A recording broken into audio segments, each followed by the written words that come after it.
Hello, everyone, and welcome to the Zelda Universe podcast. My name is Cody Davies, a webmaster of Zelda Universe, and I am joined by a few people today to talk about the new Tears of the Kingdom trailer. It's not Breath of the Wild 2, it's not Tears of the Kingdom, it's Tears of the Kingdom, and we're here to discuss it because we finally have a name for it. So I'm joined today by a few people. Amanda.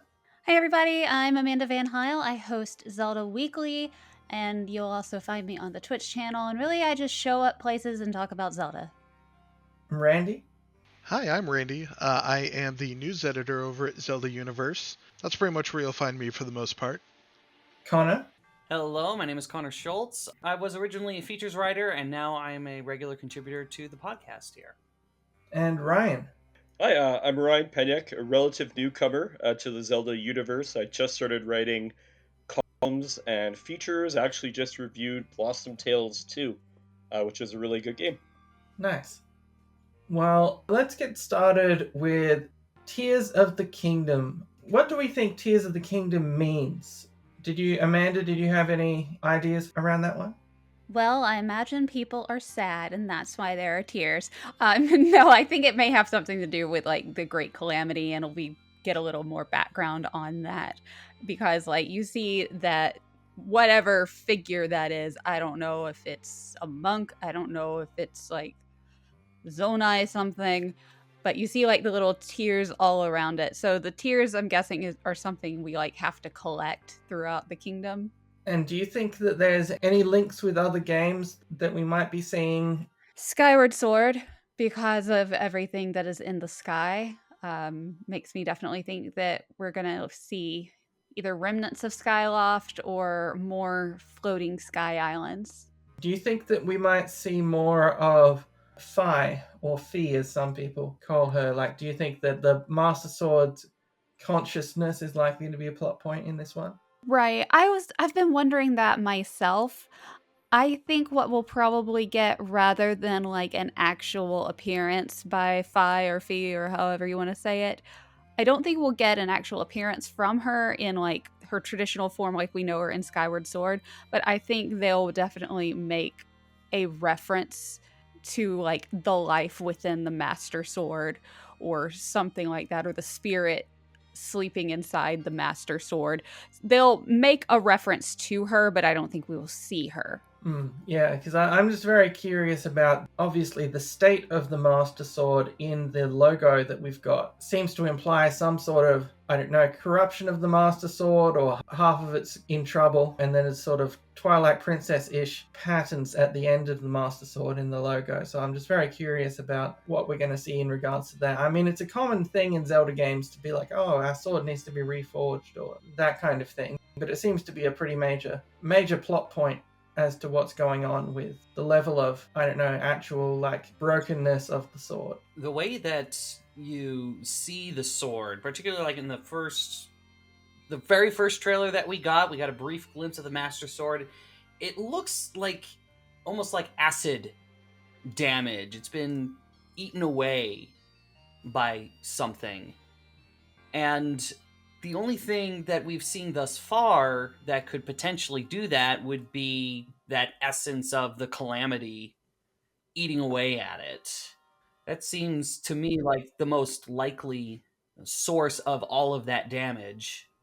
And it's also whatever is taken over Link's arm, I'm sure. The thing that's going at Link's arm, I guess that we're talking either the calamity or we're talking like the green stuff coming out of it. That seems to be more, to me, what the bottom half of the sword in the logo would be reminiscent of, as opposed to...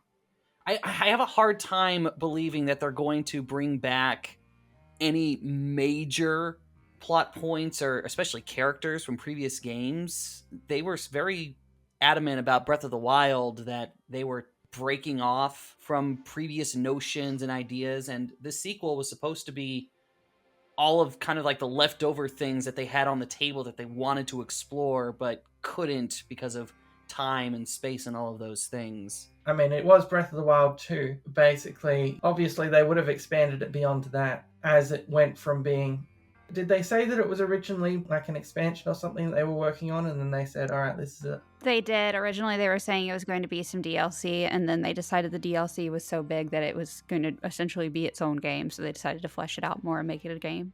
I love that. That will be interesting because it doesn't necessarily mean it will just be what they originally intended, because this has been the case for a few projects now. A Link Between Worlds was originally just a remake of A Link to the Past. Breath of the Wild originally involved testing of sort of what would the original Legend of Zelda look like if remade today and reimagined, and it sort of then goes beyond that. So I'll be very curious to see what we get. So, Connor, did you have anything else to add about the title and the logo and what we might get from it? In regards to the title, we've seen, particularly in this new trailer, a look at tiers, or what looks like to be kind of tier-shaped items on this ancient carving that certainly would be an easy reference to whatever these tiers are.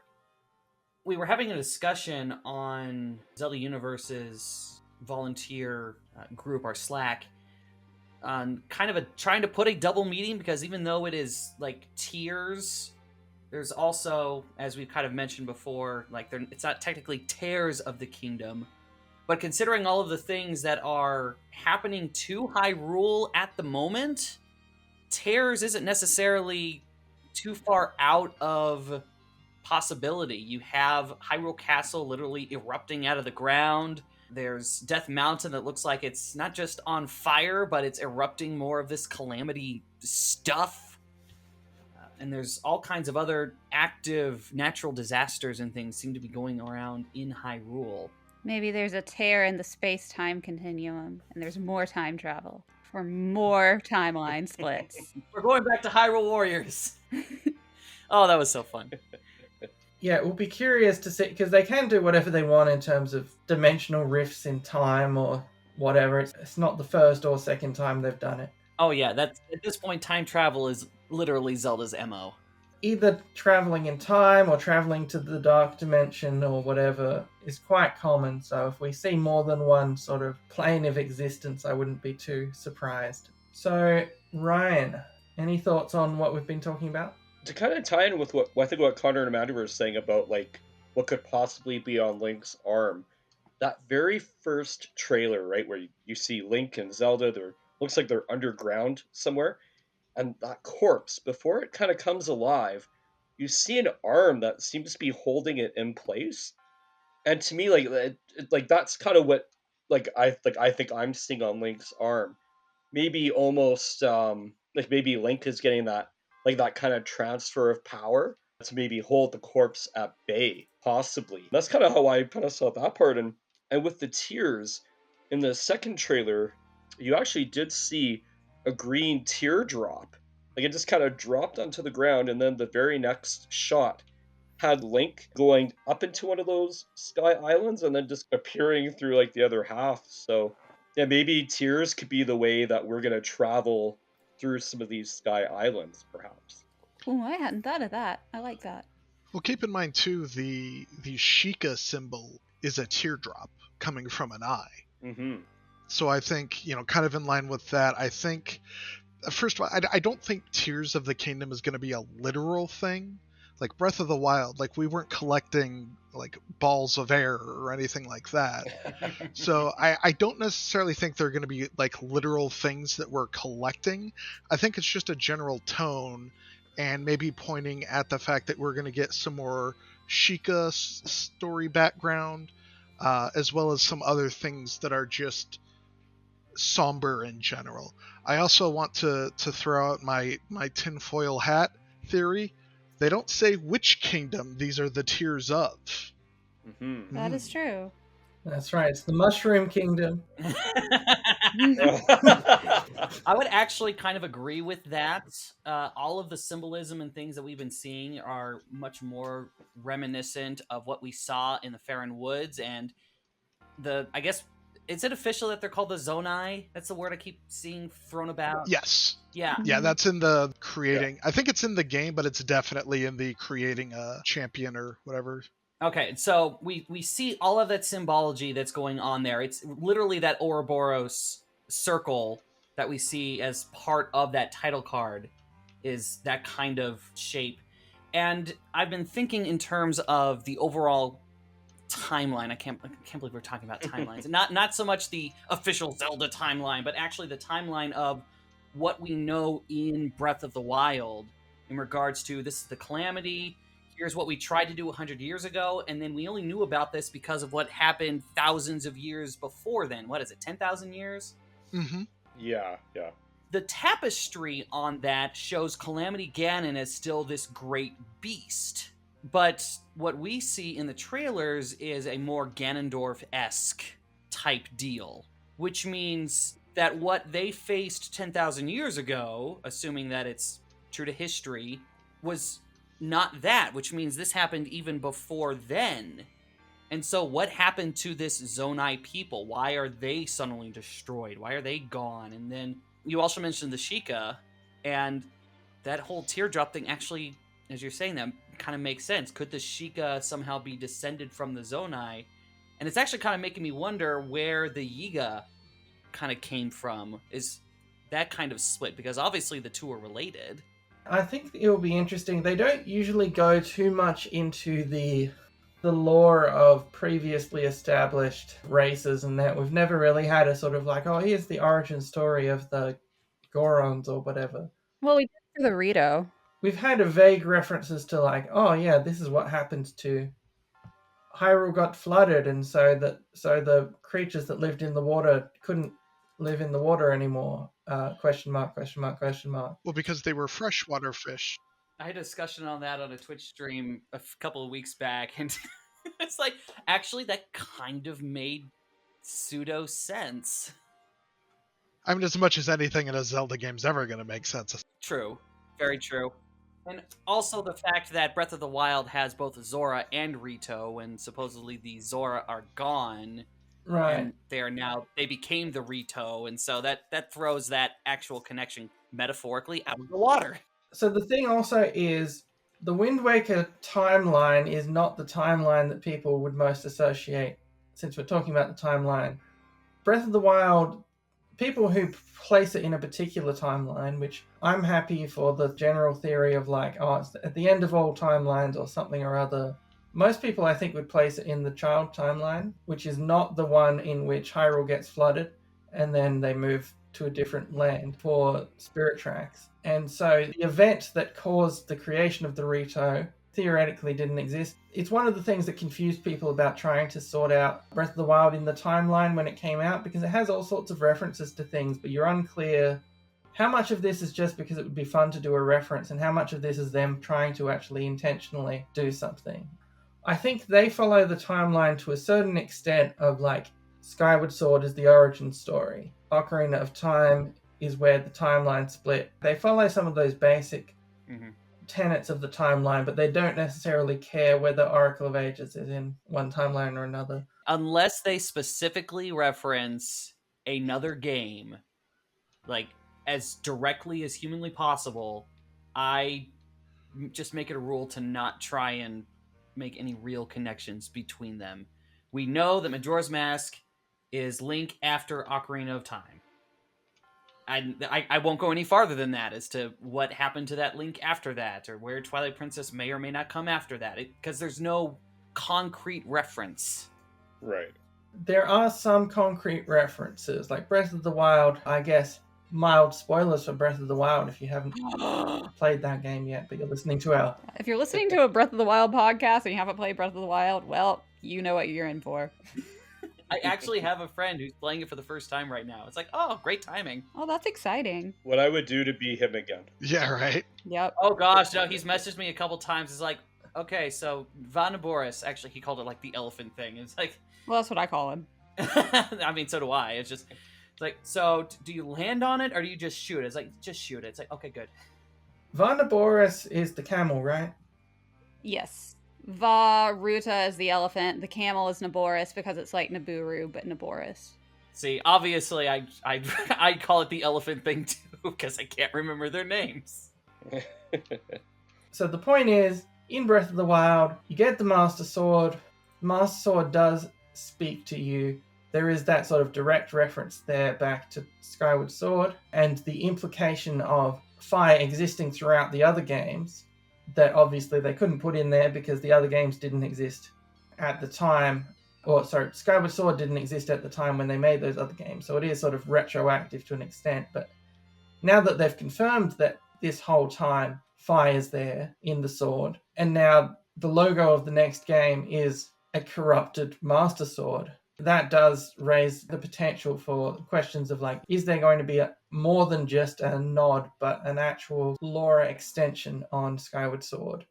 I agree that that's the one that's the most major, that's the most likely to be a major thing with Calamity Ganon and all of that, because before Skyward Sword, what we had was, there was always a Link, there was always a Zelda, there was always a Ganon. But we didn't have an origin story of like, here's the first Zelda, here's the first Link, here's the first Proto-Ganon. Then we get into this realm of like Calamity Ganon, who's like a natural disaster more than a person. The implications of what Ganon is, because obviously this game needs a villain, because it's a video game. Wait, really? Yeah, there's someone that you'll have to defeat at the end of this video game to bring balance back to the Force or whatever. I do hope we get another like humanoid Ganon, because I miss having like humanoid Ganon. That's the question. That's the lore question. Calamity Ganon has been defeated recently. And so who is dehydrated Ganondorf, as the fan base lovingly calls him? What does he mean? Is he evil? Or is he a shell of, is this what Calamity Ganon was working towards, trying to get an actual body?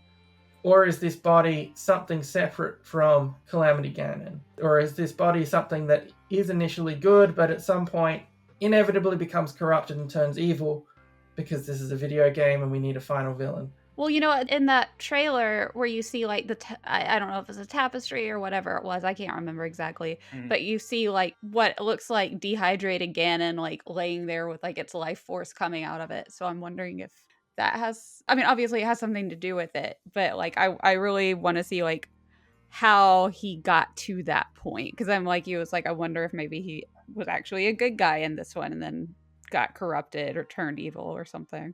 Well, I know you and half the internet want rehydrated Ganon, so Well, surely he'll be rehydrated. They can't just leave him there. I think the problem with that idea is that implies that the arm is the villain because it was keeping him down and he's supposed to be good, which means that like now Link has a villain arm. Ooh. Unless it like got corrupted by malice. The flash of the eye inside Ganon's head sure did look like the malice eyes. Yeah. I don't know how much I'd hope that he be a good guy this time around. At least not at first. They could do a bait and switch when something... I mean, what if Demise, for whatever reason, becomes the main villain? Like, I could see Ganondorf being like, oh, you're the guy that's put me through this for the last billion years? Like, alright, let's take care of that. Yeah, I mean, like, it could be... Because Ganondorf looms large in the popular imagination of the Legend of Zelda series, but to be clear, Ganondorf, as a canon sort of final villain character, has appeared, I believe, 3 times in the Zelda series between 1998 and 2006. It's been Ocarina of Time, it's been Wind Waker, and it's been Twilight Princess. Every other game either has a different villain or it's Ganon in a more primal form and not the human character of Ganondorf. So, like, Ganondorf as a final villain is not like a guaranteed conclusion to what happens in a Zelda game. Like, for all we know, it could be like, it's me, I'm back, it's Vardy.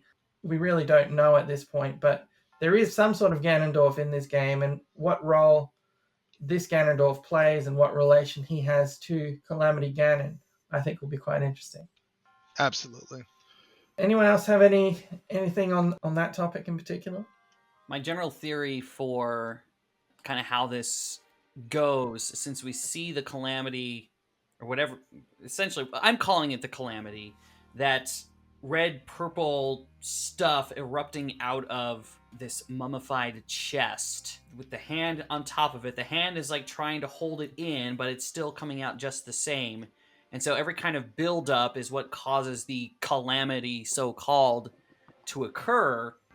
But with the hand rescuing Link and Zelda, or at the very least Link from falling into the abyss, that kind of unleashes everything, and that's when everything actually gets going for the plot of the game. That's a good point. Like, when we say that we defeated the calamity at the end of Breath of the Wild, I mean, who's not to say that's what happened the last every time this has happened? And so this Link and Zelda, the reason they're in that cave to begin with is to find that original source and put an end to it for good. I mean, obviously it didn't work the first time when it happened because they foretold the calamity's return. So something needed to get some prevention going. Yeah, I mean, it could also be just a situation of previous Zelda game, Brendan Fraser's The Mummy. Good times. In which they dug too deep and went into areas that they shouldn't have, and now look what they've done. Does that make Demise the Scorpion King? Ganondorf is obviously the Mummy. The Scorpion King is like a whole separate thing. Wouldn't he be like Vati or something? I'm not actually clear on the Mummy timeline because I haven't seen the remake and all the other stuff. So. Oh, don't worry about the remake. You just want the original. At the very least, the Mummy and the Mummy Returns. I enjoyed the third one, but it definitely wasn't as good. And I really liked the Mummy ride at, is it Universal Studios or is it? Universal has it. I was about to say, that ride is so cute. Like, I know it's supposed to be a scary thrill ride. It's cute. Like, it's adorable and campy. I loved it.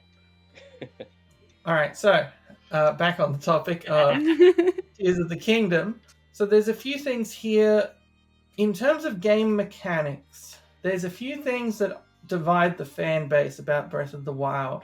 I am talking, of course, about weapon degradation. Obviously, the Master Sword appears to be extremely unusable, degraded. But do you think we are likely to have a Zelda game in which Link is primarily sword fighting, or do you think we'll see a continuation of a system of weapon swapping in some capacity? I'm wondering if what they'll do is still have the weapon swapping, but at least give you a way to repair your weapons. That would be good. Or potentially weapon swapping, but it's not a breakable weapon system. You simply get the spear and you get the claymore. Or your Master Sword can transform into the spear or whatever, The latest trailer, you get a pretty solid look at what Link is carrying, and there is a sword, which is not the Master Sword in that shot, a bow, and arrows. So, at the very least, the fact we still get to shoot stuff, and the sword, which looks fairly basic, at the very least implies that we're going to be doing the traditional sword fighting. But we don't have too much aside from one quick instance where we have that like dragon head flamethrower thing to indicate that we're going to be interchanging too much more. I wonder because, like we have the Master Sword at the end of Breath of the Wild. Are we going to have it right at the beginning for Tears of the Kingdom? Or is something going to happen? And the fact that they show it and it's corrupted almost makes me feel like we are going to have it. Maybe there'll be, some sort of like stamina attached to it, so that you will still have to go out and look for other weapons. I was poking through the trailer while we were talking, and I noticed the shot of Link crawling up the tree root along the side of a floating cliff. All he has is a sword on his back, but it's all like covered up and bound. Mm-hmm. And so I wonder if there's maybe a sequence where you have no weapons. Maybe early on or for like a specific trial of some sort. But it kind of looks like, it's damaged. He's got it wrapped up for protecting what's left of it and trying to climb to wherever he can repair it, like we see in that 5-second clip we got at the start of the year. Actually, look at it again. You can see at the bottom of that light brown, there looks like there's some kind of obsidian colored. It kind of looks like an axe or a hatchet. Oh, okay, you're right. I didn't see that with the angle I had, but yes, you're absolutely right. That is a different weapon, though, and obviously his outfit in this is that whole green, ancient-looking type outfit. I mean, it looks Yeah. Greco-Roman. Like his sandals too. It doesn't look like the climbing gear of Breath of the Wild. No, it doesn't. So, It's Kid Icarus confirmed. We're going to Skyland. Beautiful. oh, nice. Give Link some wings. He already has that big A glider now. So here's a question for the lore nerds out there. We've mentioned the Zonai a couple of times in this podcast. People who've simply played the games and have not absorbed a lot of theory videos on YouTube may have no idea who the Zonai are. What is their deal? Is there anyone who's sort of all read up on this? Oh yeah. So the Zonai are responsible for building a lot of the really ancient architecture you find throughout Breath of the Wild. We're talking the three labyrinths, I forget the name, but that island that's cloaked in darkness up near the Lost Woods. All of those kind of snake and dragon structures, also basically all of Faron, those were all built by the Zonai, and we don't know a whole lot about them besides that, and then the barbarian gear that you can wear is based off of them somehow. There's a lot of suspicion as to, what their purpose was. When you look at something like that island that was cursed to be blanketed in pure darkness, sounds like maybe not good things. There's also a very small reference. In the far southeast corner of the mainland, there is a quest where you have to find the pieces of a circular structure that had broken, and it kind of sort of leads you to believe that it's perhaps if not the Twilight Mirror, again implying that the Zonai are potentially responsible for the construction of that, because they do call it a Zonai construct. And what's its link with the trailers we've seen so far, the ruins, and the guy that looks kind of like the Pokemon Armaldo, the Armadillo Man, who appears to be in the latest trailer? Armadillo Man? Do you mean the big robot? No, at the very beginning on the thing where you see dehydrated Ganon and you see all the little tears, it looks like Armaldo or weird looking thing. I don't know. My guess is it's like one of the monks or something. You're talking about the relief, the etching. Okay. There's a lot of different ways that you can look at it if you're looking at different things. Like if you look underneath the eyes, the way that the little triangles, you could wait, are their eyes closed? Are they open? The way that it kind of, I like to joke about this thing's face because it kind of, if you look at that little semicircle underneath the two eye looking things, I think it looks like he has a really dopey smile. Yeah. But there's obviously a very priestly kind of look to this person. Yeah, and it gives off Zamp vibes to some extent to me. And I'm curious about, because we've heard about links between the Zonai and potentially the Twilight Princess stuff as well. So before we get too much into that one, because I feel like that's going to be a lot of our biggest stuff. What you asked earlier, Cody, the structures in the sky that appear to be based on Shinto shrines, and a lot of stuff like that. There is a lot of that same architecture focused around the dragon heads, the snake heads that you see in Zonai structures. Mm-hmm. And at the beginning of that very first trailer, it shows going into a Zonai labyrinth or temple of some sort, very clear, distinct, those dragon heads around the entrance. So whatever's happening is at least involving the Zonai insofar as the architecture. What that could imply, what that could mean, I'm not sure. My long shot theory is that the Zonai split into two different groups. One group became the Sheikah, and the other group are what we would historically know as the Interlopers from Twilight Princess, which then became the Twily. That's my pie in the sky theory. That's just I have stuff to talk about it in that direction. Because the architecture in the sky seems a lot more spiritual and sort of pure, whereas a lot of the architecture in the labyrinths seems a bit more menacing and malicious. Again, that island cloaked in night because of the dark stuff they were up to. Do you think maybe instead of just having the land, and then the sky, which is what we've primarily seen the whole time, we might actually have 3: sky, land, and underground. Absolutely. I mean, there definitely is a third thing of some sort. In that video with Enuma apologizing for the delay back in February, he says, like, and now we're going to the sky and more. But you're right. It's the underground stuff. I mean, the first trailer's in an underground cave. In the most recent trailer, that section where they show the rock like flying back up into the air with the time rewind magic, there's a hole punched in the side of the wall that's not there in Breath of the Wild. Mm-hmm. I thought that was pretty cool too. Yeah, so we're definitely doing some underground stuff. Yeah, I think there's a potential for a Hyrule built on Hyrule kind of thing, where there's an entire underground network that we might need to investigate in relation to other things. So the Twilight Princess connection, this is something that's been theorized. People are saying, I don't know, some of this is giving off vibes, not necessarily concrete stuff, but just like the end of the sword in the Tears of the Kingdom logo looks a bit Twilight Realm-ish. The Zonai, whatever's happening with Armadillo Man, as we all call him. We all call him that now, apparently. He reminds me of the holiday armadillo. So Armadillo Man, is he of the same sort of species as Zant? Are we going to see a sort of another like Shadow Realm breaking into the real world kind of thing that Nintendo loves so much? Between Zelda and Metroid and everything else, they probably pulled this particular trick like 10 times at least. From as far back as A Link to the Past, the Dark Realm, the Sacred Realm, all this kind of stuff has been baked into the lore of the series.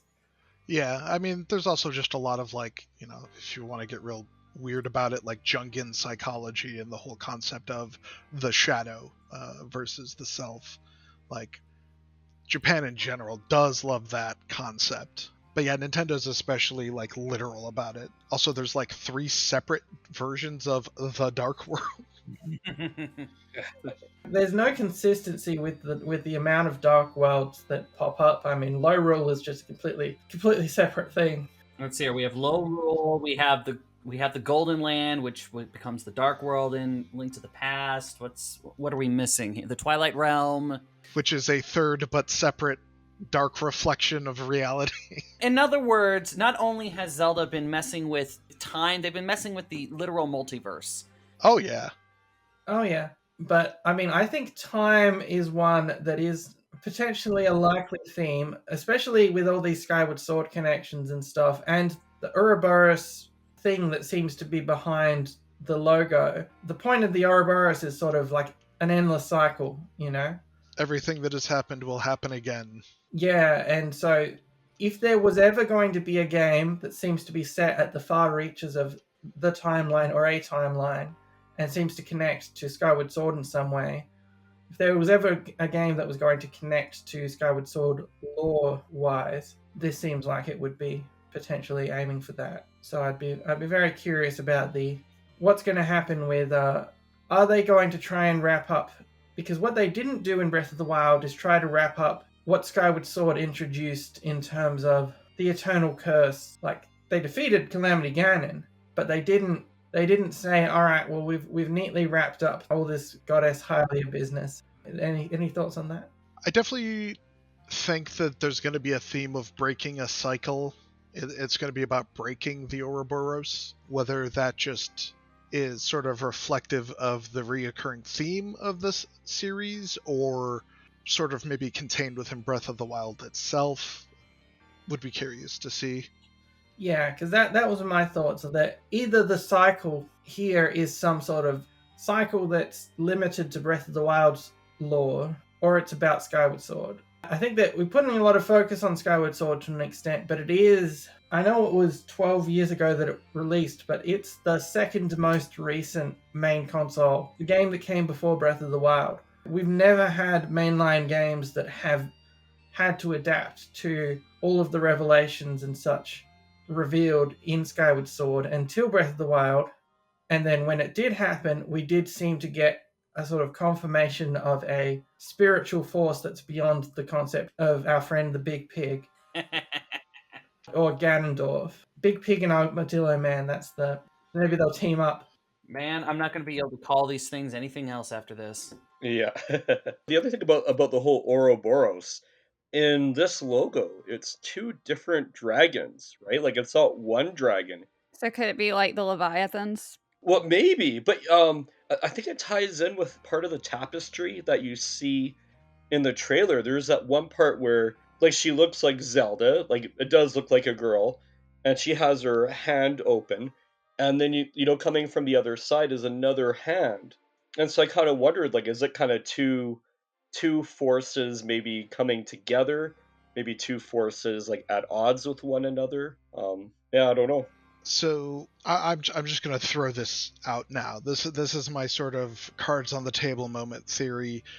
The figure of the Armaldo looking lady, I think that is representative, personally, of a Zonai, perhaps a Twilight princess, not the Twilight princess, not Midna necessarily. Look, we can dream that she comes back and they just misrepresented her in pictures because archaeological digs are not 100% accurate. I'm amazed that archaeologists can come up with these. Just this is how this whole society worked. It's like, how do you know this? The reason they're joining hands at the end here, or in that last relief, is because again, this is just my crazy theory. Don't take anything too seriously. That's all we're doing here is theorizing. Don't worry. They're reuniting the Twilight Realm back into reality. Oh, yeah. Whatever they're doing is some kind of ritual to reunite the light and the dark into one reality again. Part of that goes back to, I just think she kind of looked like that figure looks like a vaguely Zant and Midna-esque entity kind of put together. The claw reminds me of Twilight magic. When Link has the gauntlet or the arm, like it's all squared, like it's all in that same very 90-degree angle stripes, which again is very Twilight Realm. And then there's that one relief that shows a bunch of monsters attacking a bunch of random people, but those monsters are covered in what is easily assumably just malice, but it has those same 90-degree angles that, again, Twilight magic has, like that you see on the Shadow Beasts. That's where I think this is all going. Also, if you remember the last time the Twilight World and Hyrule were together, they were sealed with a tear. Nice. Ooh, that is true. I just have such a hard time believing that they are going to bring anything major back from anything that they have done before. Oh, absolutely understandable. I will believe it when I see it. I'm so don't make me hope, man. There was definitely a time when I was playing Breath of the Wild and I just sort of ramped myself up with like, oh, what if like I go in a place and there's like a rift and I have to go into the Twilight Realm or Dude, the moment nonsense like that. Even it was just the sound effect. The moment Fi started speaking to Zelda, I freaked out. Yeah, when she mentioned that she heard a voice from the blade, I literally got like choked up. Because say what you will about Skyward Sword and say what you will about Nintendo's pestering you for your battery level, Fi was a good character. She really was. She got on my nerves, but at the end I felt really bad for the fact that she got on my nerves because of just that heart-wrenching ending where she talks about feeling happiness or what could be described as happiness. I'm just going, well, now I feel bad for like yelling at you this whole time. I cry every time I go through that. It's one of those things where like you can't hold that against her. That was Nintendo wanting to use her as a vehicle for, you've been playing for 15 minutes, you should take a break. Hey, your battery's half empty, I'm going to let you know every 5 minutes now. Yeah, look, play Skyward Sword HD. Yeah, fixes a lot of that. Mm-hmm. So do you think, Randy, that maybe the Tears of the Kingdom are the Tears of the Zonai Kingdom or something along those lines? I think so. I think, again, it's all going to tie back to the Sheikah somehow. And this may be like how the Zonai, again, half of them became, or maybe all of them became the Sheikah. And then that's sort of what that, like, it's all thematically tying itself back together, I think. Again, I think it's going to be not necessarily like literal tears of a kingdom being collected as much as it is just going to be like a lot of bad stuff happened, and not just to Hyrule, at least not just in the last 100 years. Yeah, we are definitely going far, far back past 100 years. Now, I also want to state that I don't think this game will have time travel as a major mechanic. There could be some like time bubbles, kind of like the Silent Realm stuff in Skyward Sword, but I don't think we're going to be like light dark worlding all of Breath of the Wild's Hyrule map with the past and the present. We'll see what we get. There seems to be some sort of dimensional rift, but what that means and whether that's just a transportation tactic or whatever, I guess we'll have to find out. The other thing that I guess I would, in relation to the Ouroboros, is a classic depiction of the Ouroboros is like the world serpent, Norse mythology kind of thing. And the idea of the world serpent is that it brings about Ragnarok, which is sort of Norse for the twilight of the gods. I just wanted to bring that up. There's your little lore connection. Funny fact about the Ouroboros is I didn't know it was a real like symbol. I thought this was something they made up for Full Metal Alchemist, and I didn't know it was real until like the trailer. I did too. Nice. It's sort of the Boss Baby tweet of the person who's seeing another movie after Boss Baby is the first movie they've seen, and they say this gives a lot of Boss Baby vibes. So I think, I don't know, it'll be interesting with the Ouroboros and stuff, because it has been a theme recently, like Xenoblade 3, it was been sort of a major word that keeps coming up. But I'll be curious as to what they specifically plan to do with it, because it is very old. And it's very old and across different cultures. So like Norse mythology is one that people know it from, but it is like the idea of a snake or a dragon or something eating its own tail in a sort of endless loop. Right. It's very old and it's been around in a lot of cultures. The endless cycle. So does anyone have anything else to bring up before we wrap up? Aliens. I mean, they were in Majora's Mask. And they were in the early footage of like early dev work on Breath of the Wild. Like there's that GDC talk where they said, we were thinking aliens for a while. Here's a shot of Link running from missiles being shot by a UFO. I remember that. Yes, I remember that. They said a lot of the stuff for the sequel comes from stuff that was on the cutting room floor. I don't want to say aliens, but I really want to say aliens. It would explain those gigantic markings on the ground of Hyrule. They sure do seem like crop circles, don't they? Very detailed crop circles. So maybe like the Zodai were like a race of aliens. They kind of came, maybe they observed, built a few things, and then just kind of up and disappeared, and maybe now they're coming back. They just went home. Potentially. Yeah. Now I just have a picture of Link running by with the Master Sword. Blood Moon's haunted. What? Blood Moon's haunted. Anything is possible. I think we don't really even have much confirmation of what's beyond Hyrule because Hyrule isn't the name of the universe. It seems to just be the name of a kingdom. Mm-hmm. Right. And we've never really had that much. If they wanted to reveal that each game was actually set in a different Hyrule, that it's just all laid out on a grid, and there's just been 15 Hyrules and they all have a Death Mountain. Who knows? Like, it's all possible, but I've already been working on a theory on that kind of thing, as I just cannot stand the timeline as currently constituted, trying to things make sense. In my mind, there's a couple of ones that I've been thinking about where it makes more sense if there's more Hyrules, quote unquote. we know there is more than one Hyrule because Spirit Tracks is about having traveled after the flooding of Hyrule to establish a new one, but Exactly. the geographic relation between games has always been the most questionable part of the timeline because different landmarks just move significantly between games. The aliens moved them. Obviously, this planet and these civilizations are tens of thousands of years old, which gives it plenty of time for literal lakes to just move positions. I've always just attributed that to the word in the title, legend. Oh, same. I've heard of people who are like, oh, every game's just like the same story retold by a different person. That's insanity. But I do believe the reason games look different and the reasons things are in different places in weird ways is obviously we all know it's gameplay. Yeah. But, Right. in universe, it's because you're experiencing a legend as told by someone different. Mm-hmm. Yeah, it's a different story. It's a different fantasy adventure told to the people of Hyrule, either as like a myth would be, or as like some kind of national great story of here are these our great history of Hyrule, these great legendary figures who saved everything. How much is accurate? Who knows? Mhm.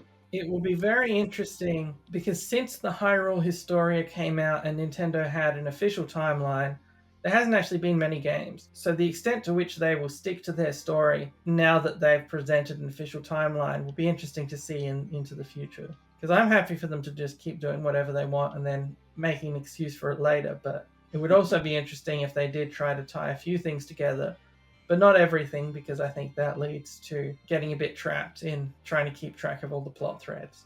Oh yeah, and that's what's worked for the series the entire time. It's give us the gameplay and the overall atmosphere in a way that works for this series, and then we'll fill whatever gaps we feel like filling later. Right.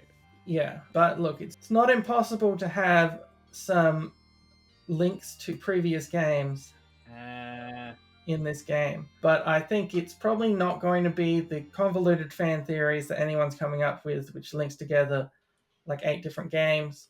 But I think it is reasonably likely, well, it's guaranteed that it will build on the lore of Breath of the Wild, and I think there's a pretty good chance that it will build on the lore of Skyward Sword to some extent, because that's become the new origin story for the reason of their reincarnation and existence, and they seem to be sticking to that story. So I'll be very curious to see where it goes from there. So if nobody has anything else major to bring up, we can wrap up the podcast for now and have our sign-offs. I've been Cody. I've been Randy. I've been and still am Amanda. I am remaining Connor. I will forever be Ryan. And we'll see you next time. There's some interesting top news, as everyone says. Are we really gonna have to call it talk?